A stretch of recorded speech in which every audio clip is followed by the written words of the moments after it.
어제 올려드린 카르마 영화 보셨나요? 저는 개인적으로 2005년 영화라서 예전의 좀솜 모습이라든지 좀솜 공항이라든지 포카라 모습 이런 거 보아서 되게 좋았습니다. 안 보신 분들은 오늘이라도 다시 한번 가서 찾아서 보시기 바랍니다. 안녕하십니까 자TV 시청자 여러분, 카트만두에서 최일수 인사드립니다. 11월 29일 일요일 네팔 소식 전해드리도록 하겠습니다. 가장 먼저 코로나 브리핑 해드리고요, 두 가지 소식 이어나가도록 하겠습니다. 코로나 브리핑은 어제 보건인구부에서 도표 작업하고 지도 작업을 안 올려놨습니다. 그래서 오늘은 좀 약식으로 할까 합니다. 이해해 주시기 바랍니다. 11월 29일 일요일 24시간 동안 총 1255명의 신규 확진자가 발생하면서 네팔 누적 확진자 수는 23만 1978명이 됐습니다. 하루 확진율은 15.67%였고요. 카트만두 벨리 확진자 보겠습니다. 카트만두 벨리는 총 548명이 추가가 됐습니다. 그러면서 누적 확진자 수는 10만 8,317명이 됐고요. 네팔 전체 확진자의 43.66%가 카트만두 벨리에서 나왔습니다. 카트만두 벨리 세세하게 보겠습니다. 카트만두 디스트릭트가 442명, 랄리푸르 디스트릭트가 61명, 랄리푸르가 많이 줄었네요. 박타푸르가 65명, 이래서 548명의 신규 확진자가 발생했고요. 사망자는 25명이 나왔습니다. 25명이 나오면서 누적 사망자 수는 지금 현재 1479명이 됐고요. 사망률은 0.63% 보이고 있습니다.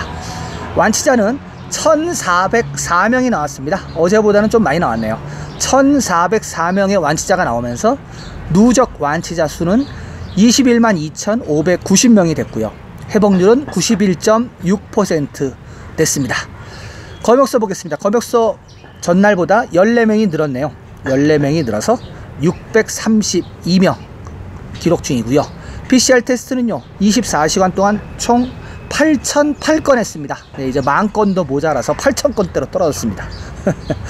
8,008건 실행해서 지금 누적 PCR 건수는 172만 7,836명 되겠습니다. 네, PCR 테스트가 제가 한 17,000건, 18,000건 정도는 해야 된다고 계속 말씀을 드리는데 지금 네팔의 실정이 그렇지 않습니다. 그래서 지금 뭐 8,000건, 많이 하면 10,000건 이렇습니다. 그래서 제가 볼 때 지금 다른 사람들도 다 그렇게 얘기해요. 네팔은 그냥 이렇게 갈 것 같다. 왜냐하면은 적극적으로도 해봤고 다 해봤는데 안 되니까, 되는 거 없으니까 그냥 지금 회복률도 좋잖아요. 회복률도 지금 91.6%예요. 그리고 환자도 활성 환자도 한 2만 명밖에 안 돼요. 그러니까 요 선이 적당하다라고 이렇게 다들 타협을 보는 것 같은 그런 느낌입니다.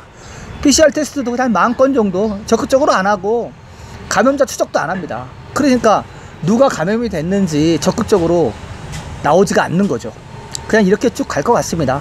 그러니까 어떻게 보면은 전에보다 더 위험해진 상황이에요. 왜냐하면 전에는 그래도 보건부나 뭐 국방부나 다 나서갖고 막 지역 조사하고 막 돌아다니면서 아무나 붙잡고 막 조사하고 그랬는데, 검사하고 그랬는데 지금 요즘 안 그런다는 얘기예요. 네, 네팔의 실정은 이렇고요. 두 번째 소식으로 넘어가도록 하겠습니다. 두 번째 소식의 제목은 지방 소식입니다. 보즈푸르의 럼수아갓 다리는 10년 후에도 완성되지 않았습니다 라는 제목을 가진 기사입니다. 전해드리도록 하겠습니다. 성쿠아사바와 보즈푸르 경계에 있는 럼수아갓의 어룬강 다리를 건설하는 것은 10년이 지난 후에도 완성되지 않았습니다. 2008년 7월 9일 교량 계약을 체결하여 3년 내에 공사를 완료하기로 한 공사입니다. 오랜 시간 공사가 지연된 후 다리의 디자인이 변경되고 나서 또 시간이 연장되었습니다. 지금까지 총 167m 길이의 다리를 만들기 위해 단 6개의 기둥만 세워졌을 뿐입니다. 기둥을 놓기 위해 구덩이를 파다가 큰 돌이 발견됐다며 작업을 그만둔 상태입니다. 처음에는 1억 3,500만 루피로 추정되었던 다리 건설 비용은 이제 1억 6,630만 루피의 비용으로 증가했습니다. 다리가 건설되지 않으면 럼수와 갓 주민들은 우회 도로로 15km를 걸어야 한다고 합니다. 아니면 승객당 50루피짜리 배로 건너야 한다고 하네요. 학생들은 학교에 가기 위해 매일 강을 건너고 있다고 합니다. 뱃사공, 푸스파, 쿠말시에 따르면 학생들의 요금은 매년 학부모로부터 징수한다고 합니다. 지역 선거구에서 선출된 의원들조차도 다리 건설에 관심이 없는 듯 보입니다. 네, 지난번에도 한번 다리 300m 다리 놓다가 200m 하고 중간에 중단된 소식을 한번 전해드렸는데, 뭐 이거는 아예 뭐 200m까지도 가지도 않고 기둥을 놓다가 기둥을 놓을 자리 구덩이를 팠더니 거기에 암석이 나와가지고 공사를 못하겠다고 버티면서 10년 동안 10년이 지나도 아직 다리 건설을 못했다고 합니다. 여기 같은 경우는 지금 썬쿠와 사바하고 그리고 보즈푸르 경계 디스트릭트 경계에 있는 강이거든요. 어른강이라는 강이 그 사이에 있는 강인데 참 어렵네요. 그쵸? 지방으로 가면은 이런 경우가 되게 많습니다. 뭐 대부분 이제 뭐 지방과 지방이 산 아니면은 강으로 나뉘니까. 근데 요즘은 좀 그래도 강이나 산 같은 것들을 많이 왔다 갔다 하려고 사람들이 많이 하는데, 아직도 예전처럼 강이 하나 있으면 이렇게 비싼 돈을 주고 배로, 보시면 제가 사진 올려온 거 보면은 택시 같은 것도 지금 배로 나르는 거를 보시잖아요. 네, 그렇습니다. 지금 형편이 네팔이. 네, 두 번째 소식 이렇게 하고요. 세 번째 소식으로 넘어가도록 하겠습니다. 인도에서 오는 양파 수입이 막힌 후 중국에서 양파 수입이 많아졌습니다. 전해드리도록 하겠습니다. 중국에서 양파 수입은 인도 양파 수출 금지가 시작된 후 시작되었습니다. 세간에 따르면 지난 2달 동안 중국에서 네팔에 60만 킬로그램의 양파가 들어왔다고 합니다. 인도가 10월부터 양파 수출을 금지한 이후 중국으로부터 약 260만 킬로그램의 양파가 수입됐다고 하네요. 깔리바티 과일 채소 시장 의원회에 따르면 인도 양파는 102루피, 중국 양파는 킬로그램당 70루피에 판매되고 있다고 합니다.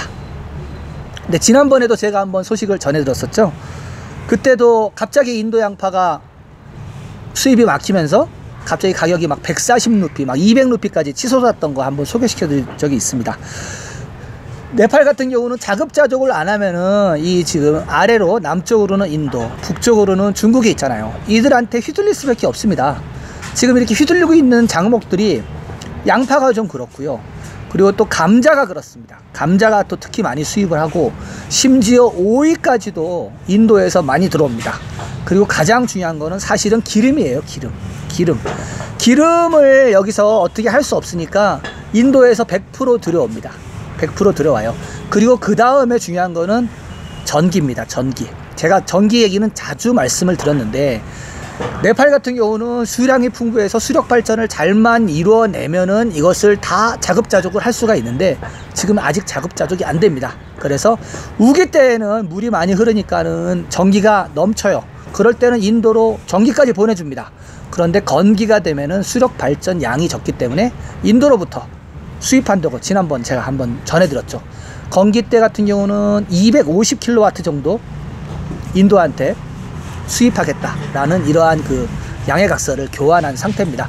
그래서 하여튼 네팔 같은 경우는 네팔 스스로 좀 자력 자강하려면은 북으로는 중국, 남으로는 인도로부터 자유롭게 만들 수 있는 어떤 자력적인 어떤 사회를 만들어야 됩니다. 그렇지 않고서는 계속 중국과 인도 사이 거기에 껴갖고 자기의 스스로 결정을 하지 못하는 그런 나라가 될 수밖에 없습니다. 아무튼 좀 명석한 두뇌를 지닌 그런 지도자가 나와서 네팔도 빨리 좀 발전을 이뤘으면 하는 바람이 있습니다. 죄송합니다. 네, 오늘 자TV 소식은 여기까지이고요. 지속적으로 네팔 소식 받아보시길 원하시는 분은요, 구독 버튼 눌러주시고요. 구독 버튼 후에 나오는 종 모양의 알림 설정 아이콘 눌러주시면 전체 설정 나옵니다. 전체 설정으로 해주시면은 자TV에서 보내드리는 모든 영상을 가장 먼저 받아보실 수가 있겠습니다. 저는 내일도 새로운 소식을 갖고 여러분들을 찾아뵙겠습니다. 시청해주신 여러분 감사합니다.